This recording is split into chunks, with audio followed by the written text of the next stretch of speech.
Buenas noches, estimados televidentes. En el programa del día de hoy vamos a analizar desde el punto de vista de la geopolítica la situación internacional relacionada con, diferentes explosiones sociales que se están dando alrededor del mundo. Posiblemente las más conocidas, o sea, las que más nos competen o más nos tocan a nosotros como país de El Salvador en América Latina, pero también vamos a ver esas convulsiones que se están dando no solo en América Latina, sino también en otros lugares del planeta. Y empezando por esos otros lugares del planeta, para dejar al final el tema de América Latina, empezaremos por el caso de Cataluña. En Cataluña, región autonómica de España, se han dado protestas, fuertes protestas que llevan realmente en este momento más de una semana, donde bajo el pretexto o motivada, o digamos que a partir de la condena contra líderes independentistas catalanes, se dio una gran explosión, digamos, popular en esta región, donde grandísimas manifestaciones de la más grande de ellas, de prácticamente 1 millón de habitantes, están pidiendo de una u otra manera o se pronuncian por la independencia de Cataluña. Por lo tanto, estamos viendo un caso, en este caso dentro del Reino de España, donde el principal motivo está relacionado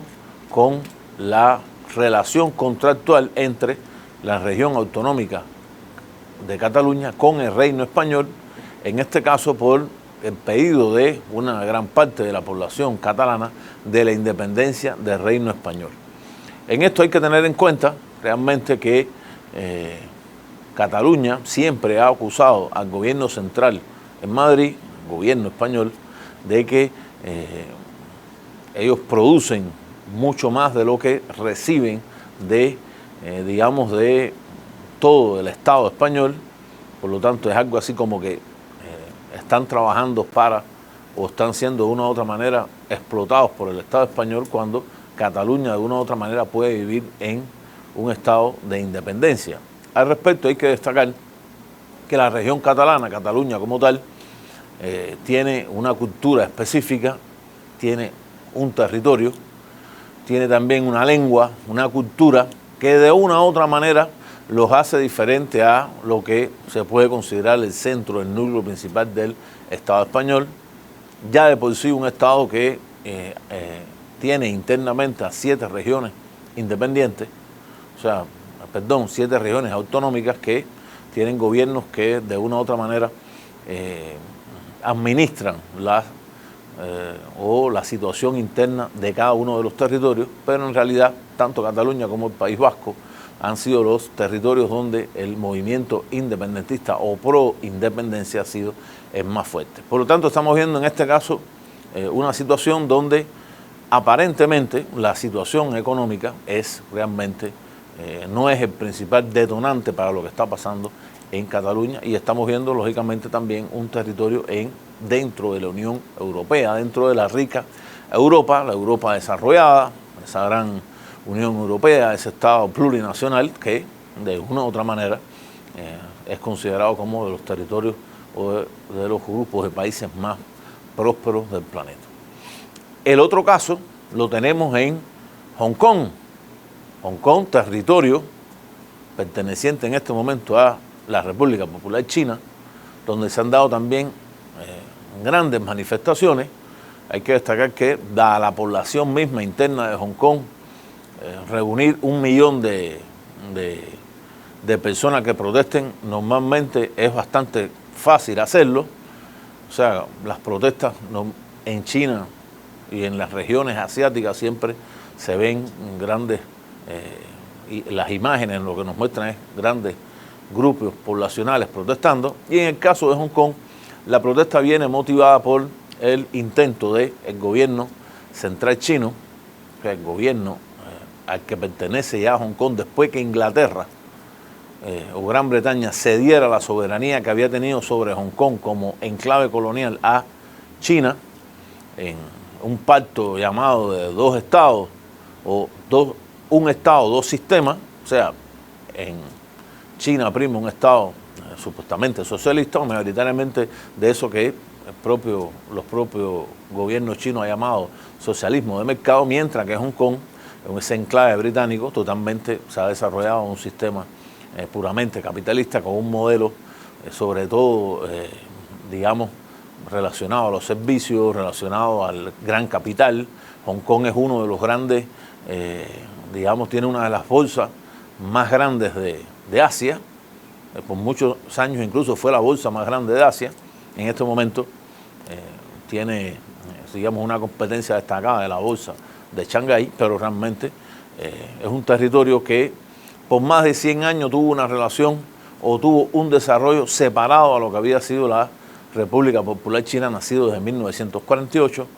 y aparentemente ante el intento de, digamos, centralizar o controlar más la situación en este territorio, se empiezan a producir estas grandes protestas que el gobierno chino también ha acusado a poderes externos, en este caso señalando de manera velada al gobierno de Estados Unidos como estar propiciando lo que ocurre internamente en este territorio. En esencia, los hongkoneses o esos grupos que están protestando no quieren que cuando se juzgue los temas relacionados a, digamos, a Hong Kong, no haya una participación directa del gobierno central chino en lo que pasa en Hong Kong, pidiendo de una u otra manera una especie de autonomía. Por lo tanto, estamos viendo también un caso que relacionado a si lo relacionamos con Cataluña, hay, digamos, situaciones donde económicamente o el factor económico no es el que determina estas protestas. Por lo tanto, en dos territorios hay que destacar que China, de manera general, el país, uno de los países que sigue siendo de los que más crece a nivel mundial, que es la principal locomotora de la economía mundial, posiblemente de la situación actual de que no hay una crisis a nivel mundial, y eso se manifiesta en todos los territorios chinos y también se manifiesta en el territorio de Hong Kong, donde hay que repetir que la situación económica es una situación económica hasta este momento realmente más favorable que otros territorios a nivel mundial. Estamos viendo dos ejemplos, saltamos a un tercer ejemplo que digamos, yo diría que desde el punto de vista mediático ha sonado menos, es el caso del Líbano, pequeño territorio fronterizo con Siria, donde también se han dado grandes manifestaciones, en este caso manifestaciones que se están vinculadas a, en primer lugar, una situación económica desfavorable, que tiene una relación directa con la situación siria, porque el Líbano siempre fue un país donde, digamos, su principal socio comercial había sido Siria, donde las cosas producidas en el Líbano eran vendidas en Siria, o sea, un intercambio muy fuerte, y la situación siria, que se ha extendido ya por varios años, evidentemente ha influido en una situación económica desfavorable, donde a la vez muchos analistas libaneses están planteando que el intento de una aplicación incluso de políticas de corte neoliberal están afectando a la mayoría de la población. Un país a la vez muy dividido desde el punto de vista confesional, hay mínimo 14 confesiones reconocidas por el Estado, y lo interesante en la situación de lo que está ocurriendo en este momento en el Líbano es que muchos de estos manifestantes, o entre estos manifestantes, se mezclan personas de todas las confesiones libanesas, incluso de las confesiones vinculadas al chiismo o a los islámicos chiitas, que por muchos años, sobre todo en el sur del Líbano, habían tenido, digamos, una connotación distinta por la relación con los dos grandes partidos políticos tradicionales que en los últimos años han guiado la política de esta confesión, en este caso el partido Amal y el partido Hezbollah o Partido de Dios, y sin embargo también han habido protestas en esta región sur, y hay muchos integrantes de estos territorios que se han manifestado en contra de la situación libanesa, una situación política totalmente inestable, un país que siempre es difícil elegir un presidente, elegir un gabinete. Por lo tanto, digamos, sumado a la situación siria, ha creado una especie de explosión social en estos territorios que hasta este momento tampoco se dirime, o sea, hay manifestaciones que se están dando constantemente y repito, realmente es posible que por la connotación que tienen otros movimientos sociales a nivel mundial, los medios internacionales no hayan, digamos, tomado en cuenta más esta situación. De aquí, entonces, fíjense, hemos visto 3 situaciones, una en el Medio Oriente, una en Europa y una en Asia, en este caso Hong Kong, con 3 situaciones que cada una tiene características propias. Y yo creo que es importante destacarlo en este sentido porque estamos viendo que cuando hay que hacer un análisis de cada una de estas situaciones es difícil encontrar generalizaciones. Yo personalmente creo que cada hecho es un hecho realmente que tiene características singulares, tiene sus características propias. Es cierto que en un marco del sistema económico mundial, un sistema globalizado realmente desde hace muchos años o digamos de una nueva etapa de la globalización llamada globalización neoliberal, pero estamos viendo 3 casos que de una u otra manera tienen su singularidad que hay que tener en cuenta a la hora de, por los diferentes estudiosos, analizar qué es lo que pasa en cada uno de estos territorios. De estos 3 ejemplos, vamos a pasar al caso de América Latina, empezando en el caso de América Latina por, digamos, el país donde desgraciadamente menos se le ha dado una connotación o la connotación que debe tener desde el punto de vista mediático a una situación de explosión social. Es el caso de Haití. En el caso de Haití, yo diría que por más de un año, posiblemente por mucho más tiempo, han estado constantemente diferentes protestas, gobiernos, presidentes que han renunciado, que se han ido, y se mantienen las protestas en Haití con gran cantidad de muertos. Realmente muchas veces ni se sabe cuántos son los muertos, los afectados, niños, personas mayores, jóvenes, que en el caso haitiano tiene características realmente muy específicas por ser un país en América Latina, en el Caribe, sin embargo, considerado el país posiblemente uno de los países más pobres del mundo, donde las políticas de corte neoliberal por muchos años han llevado a una afectación a esa población que tal parece que ya no ha tenido más remedio el pueblo haitiano que lanzarse a las calles. Ya lleva realmente más de una semana con grandes protestas en contra del presidente haitiano pidiendo su renuncia. Hasta aquí la primera parte del programa. Continuamos minutos más tarde. Gracias.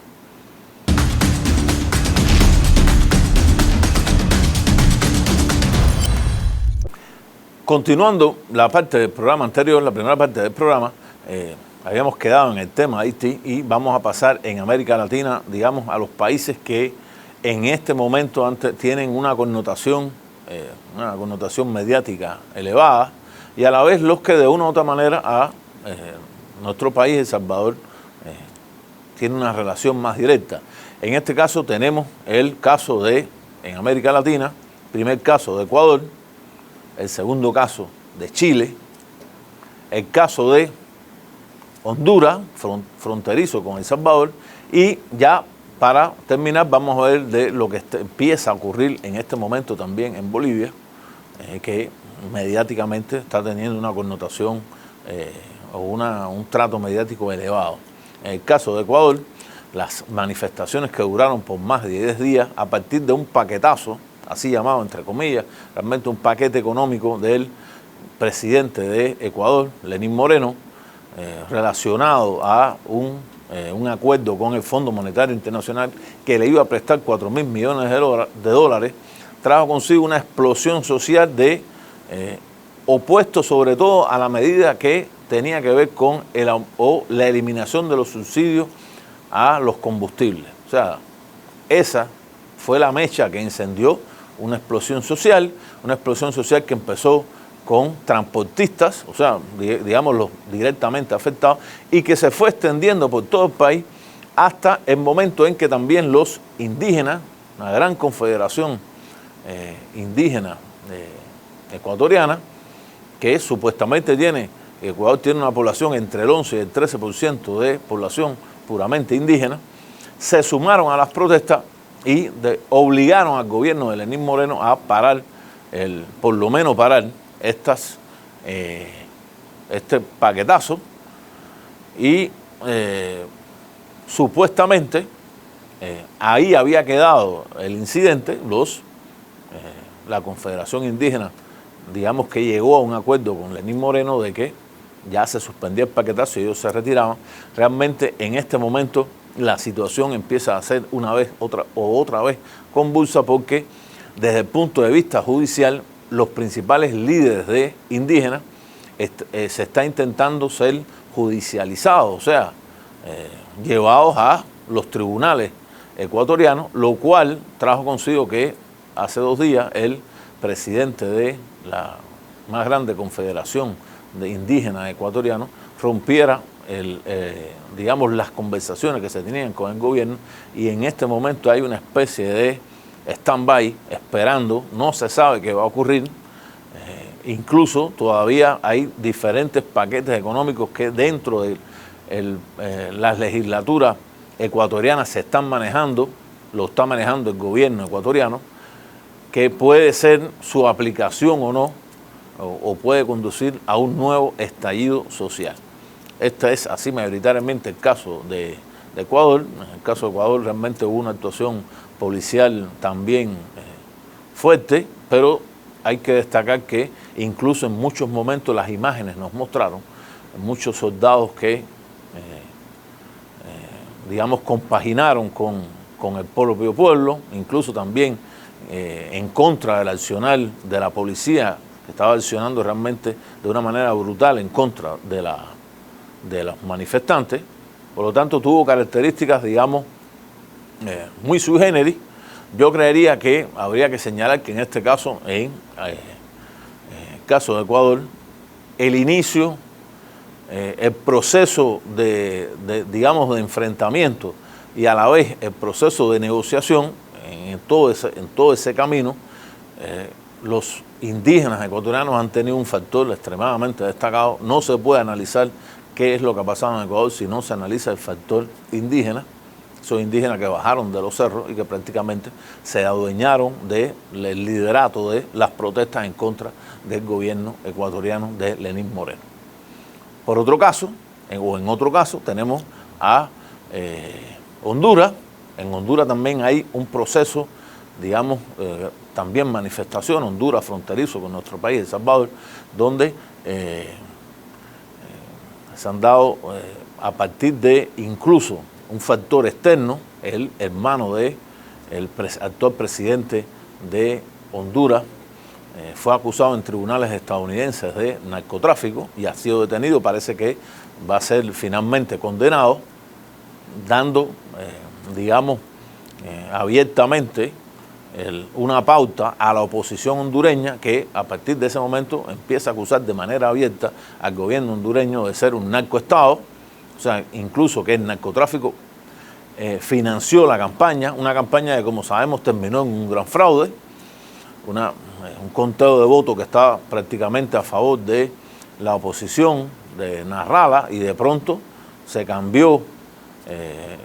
los votos y gana el actual presidente hondureño, y ha traído consigo incluso que se haya unificado la oposición hondureña en contra del gobierno, que están pidiendo incluso su salida del poder. Este es el segundo caso, más cercano por tener frontera con El Salvador. También yo creería que los medios de comunicación están haciendo una cobertura de esto que no es la cobertura adecuada. Incluso los medios regionales, incluso los propios medios hondureños han hecho una cobertura muchas veces fría de lo que está pasando en Honduras, que es realmente un factor importante en nuestra región de Centroamérica.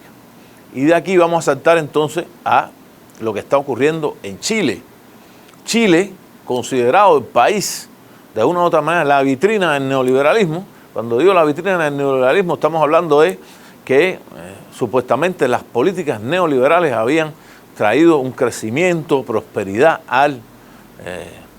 país Chile. O sea, el modelo ese había funcionado,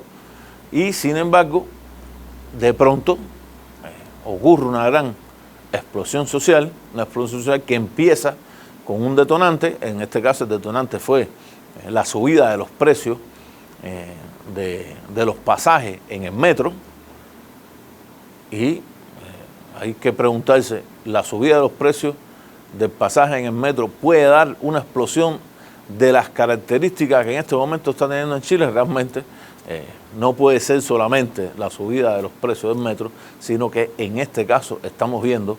que esa vitrina neoliberal se empieza a resquebrajar, se está rompiendo, se está haciendo añicos. Grandes manifestaciones populares encabezadas por jóvenes. Los medios de comunicación lo que nos están dando son que la mayoría de los que protestan son jóvenes. También hay personas personas adultas, personas viejas, pero evidentemente la principal fuerza de choque son los jóvenes. Muchas veces jóvenes estudiantes están incluso con sus mochilas, con sus libros, y están protestando ya no solo contra la subida de los precios, sino contra todo el modelo, contra un modelo que realmente ha privatizado la educación, la salud pública, ha privatizado todo, y Chile ha tenido un crecimiento, pero un crecimiento que solamente ha favorecido a una minoría, a esa minoría de los grandes empresarios capitalistas, y a la vez ha afectado a las grandes mayorías chilenas que, al sentirse en este momento de acumulación de problemas sociales y económicos, problemas también de desempleo, problemas de acceso a cualquier tipo de oportunidad, incluso acceso a una vivienda, educación y factores que solamente están pidiendo que sean vivir dignamente, ha traído consigo una gran explosión, y esa gran explosión, a la vez sobrepasando a la policía chilena, a los carabineros, ha llevado a que el presidente Sebastián Piñera lance al ejército en contra de los manifestantes, y lo que estamos viendo ahora es prácticamente el aplastamiento de diferentes manifestaciones por parte del ejército, utilizando perdigones, balas de goma, gases lacrimógenos, chorros de agua, el accionar directo en contra de los manifestantes, 18 muertos, más de 200 desaparecidos,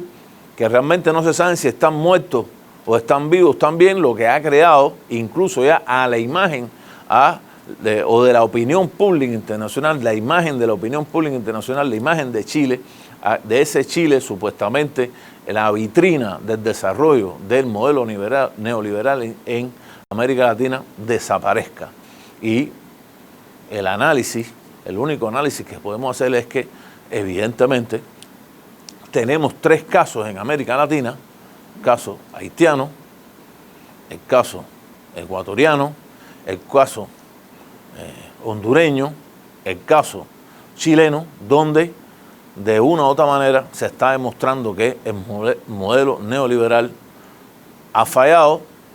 se ha convertido en un modelo fallido. Las manifestaciones o los movimientos sociales de hace más de 10 años que llevaron al poder a movimientos, digamos, progresivos en América Latina, habían durado casi 30 años para que esos movimientos llegaran. Hoy no han pasado 5 años y prácticamente da la impresión que esos movimientos populares vuelven a resurgir. Por lo tanto, estamos viendo que los ciclos de manifestaciones populares y de explosiones sociales cada vez se hacen más cortos, y cada vez se hacen más cortos porque las oligarquías de América Latina siguen empleando las mismas recetas y están aplicando el mismo modelo para toda América Latina, cuando realmente este modelo, de manera general, hay que considerarlo como un modelo fallido que ha dado grandes riquezas a un grupo minoritario de las poblaciones de estos países y gran pobreza a la mayoría del pueblo o la mayoría de los pueblos de América Latina, creando una brecha que cada vez se hace más amplia, donde las clases medias de América prácticamente empiezan a desaparecer. No hay clases medias, las clases medias están cada vez más cerca del pueblo o de los trabajadores que de las clases más altas o los que tienen el acceso a la mayor cantidad de las riquezas en América Latina. Por lo tanto, hay que plantear de que el modelo realmente es fallido. A la vez, no quiero terminar este programa sin tocar el tema también de Bolivia. En Bolivia se produce en estos mismos marcos una elección. El gobierno de Evo Morales, un gobierno del partido del movimiento hacia el socialismo, más 3 veces reelecto, con políticas progresivas que vienen desde esta primera ola, digamos, de los movimientos progresivos de América Latina, va a reelegirse por 4ª vez y el conteo de votos, un primer conteo de votos da que no llegaba a tener una ventaja del 10%, que es lo que exige la Constitución, tener más del 40% de los votos y un 10% de diferencia con el segundo lugar,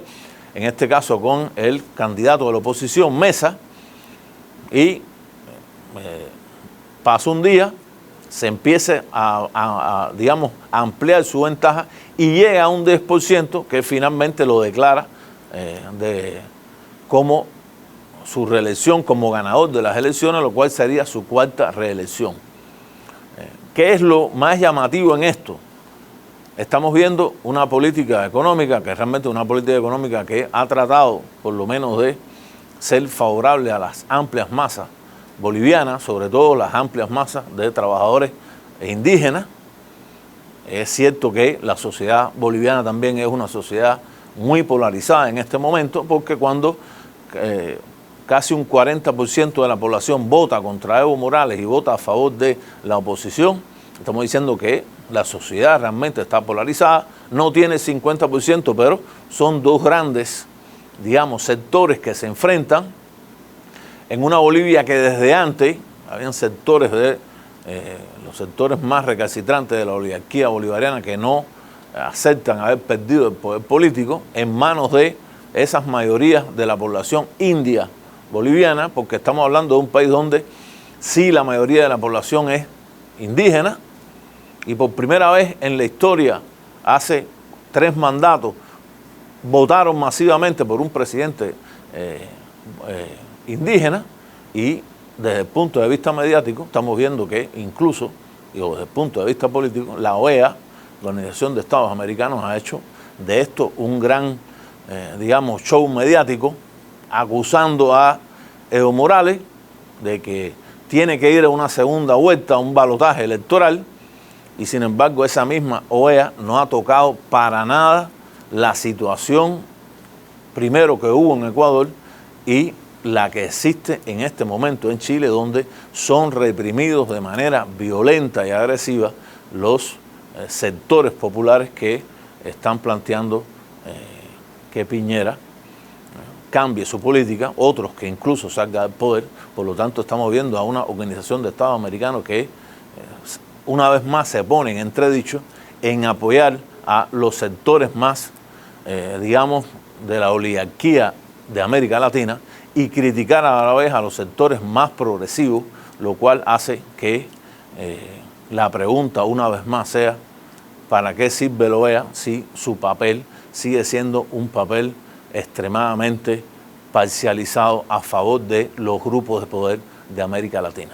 Hasta aquí nuestro programa. Buenas noches y muchas gracias.